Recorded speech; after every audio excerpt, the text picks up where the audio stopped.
Assalamualaikum warahmatullahi wabarakatuh. Perkenalkan, saya Dina Sabila dari kelas 12 IPA 1. Pada video ini kita akan membahas tentang pembelahan mitosis. Selain pembelahan mitosis, kita juga akan menyinggung sedikit tentang interfase, yaitu tahap sebelum terjadinya pembelahan mitosis. Untuk lebih lengkapnya, yuk langsung saja ke video pembahasannya. Sebelum menghadapi ujian, tentunya siswa-siswa mempersiapkan diri terlebih dahulu untuk menghadapi ujian. Tentunya agar hasil dari ujian yang didapat memuaskan. Begitu pula yang terjadi pada sebuah sel sebelum terjadi suatu pembelahan. Nah, pada tahapan mitosis, sebelum sebuah sel menghadapi pembelahan mitosis, ada suatu fase yang dinamakan tahap interfase. Apa itu tahap interfase? Interfase adalah fase persiapan sebelum fase pembelahan mitosis ataupun meiosis. Dengan kata lain, tahap ini adalah tahapan umum sebelum terjadinya suatu pembelahan sel. Pada fase ini, suatu sel akan mempersiapkan diri dan menimbun energi sebelum terjadinya pembelahan sel. Selain itu, bagian nukleus dan nukleolus atau membran inti dari suatu sel pada tahapan interfase masih berupa benang-benang kromatin dan belum memadat membentuk kromosom atau lengan-lengan kromosom yang utuh.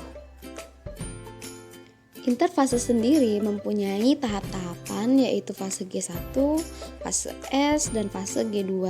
Dari gambar di samping bisa kita lihat kalau interfase ini jauh lebih panjang daripada proses pembelahan mitosis itu sendiri. Dalam fase pertama, interfase atau fase G1, organel-organel di dalam sel itu akan mengalami pertumbuhan dan perkembangan. Berlanjut ke fase yang kedua atau fase S, di mana sel akan mengalami replikasi DNA dari kromosom-kromosom di dalamnya. Setelah itu memasuki fase yang terakhir atau fase G2, di mana sel sudah matang dan sudah siap untuk mengalami pembelahan mitosis. Setelah melewati fase persiapan atau interfase, barulah sel tersebut siap untuk mengalami pembelahan mitosis. Nah, pembelahan mitosis adalah suatu pembelahan yang terjadi pada sel-sel tubuh yang bertujuan untuk mendukung pertumbuhan dan regenerasi sel.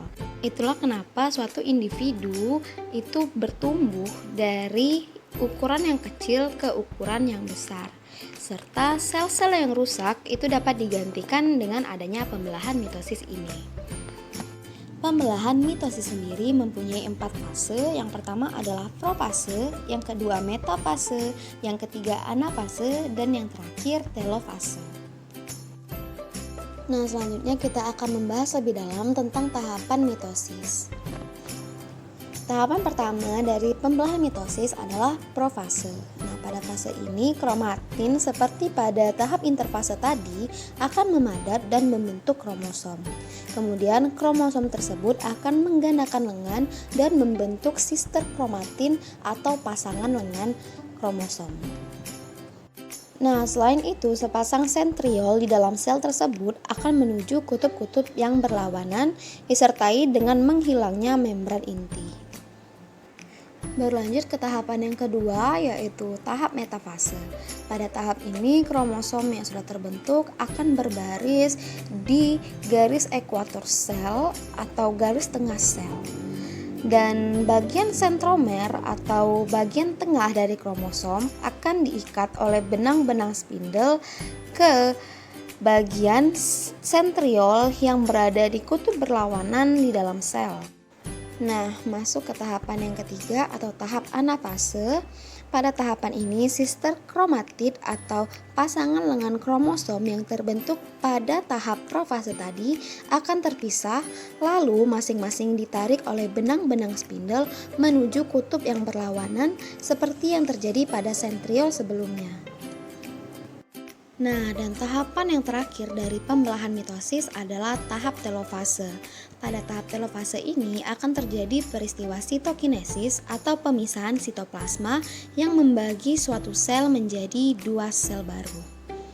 Dan kemudian akan terbentuk kembali membran inti yang berjumlah 1 di masing-masing sel anak. dan jumlah dari kromosom pada sel induk dan sel anakan berjumlah sama. Nah, itulah tadi siklus pembelahan mitosis mulai dari tahap persiapan hingga tahap akhir, dan dapat kita simpulkan bahwa dari sebuah pembelahan mitosis akan dihasilkan dua sel anak yang memiliki jumlah sel kromosom sama dengan jumlah kromosom induknya. Sekian video pembahasan tentang pembelahan mitosis. Semoga apa yang saya sampaikan pada video ini dapat bermanfaat bagi kita semua. Terima kasih. Wassalamualaikum warahmatullahi wabarakatuh.